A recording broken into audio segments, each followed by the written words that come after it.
What's up, guys? Gonna talk to you a little bit about our fire pit today. So this is our portable fire pit. This one is the first of this design. It's gone through a few different changes. So it's been out here, just sitting right here for over a year. I didn't paint this one at all. I do sometimes put the high temperature black paint on them. So it's a little rusty. I'm rusty. So I'll show you a couple features and then show you how I use it here.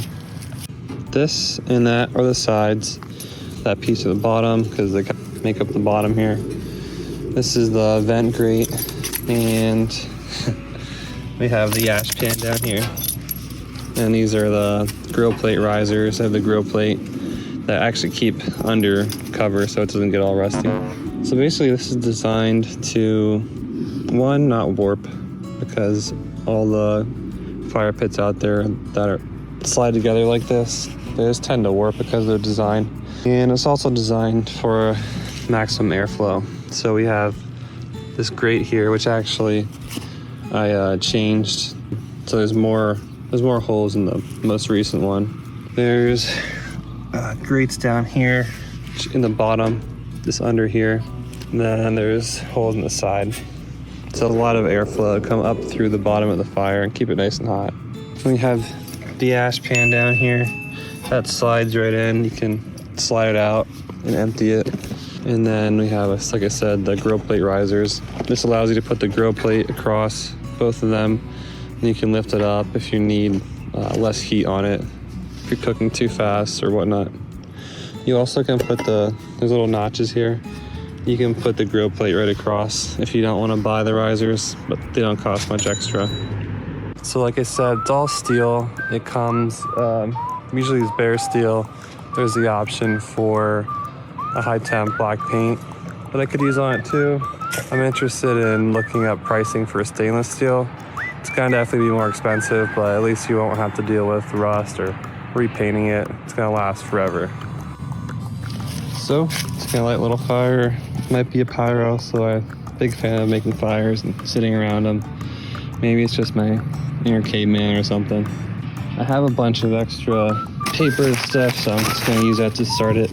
Although I do like to use like a top-down fire method, which are in the pictures of the fire pit on the website.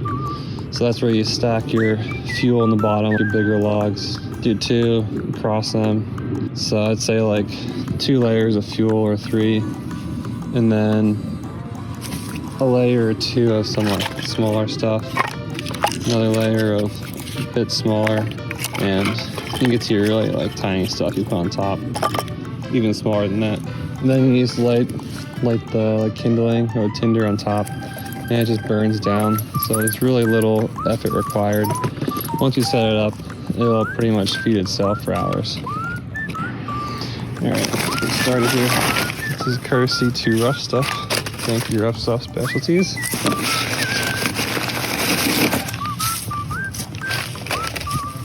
So this is a bit of a lazy setup I did, but it should work. So I just put a bunch of paper in the bottom and some smallish wood up here. Let's give it a whirl.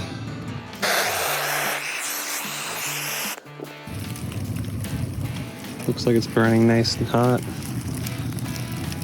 Guess my wood was dry enough.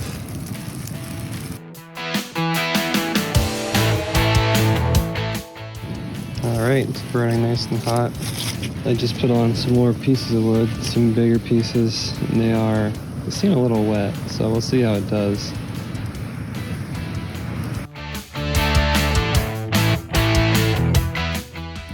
Well, it turns out that burned really well, even for being a little bit wet. So you can see there's very little ash here, not much there, very little here.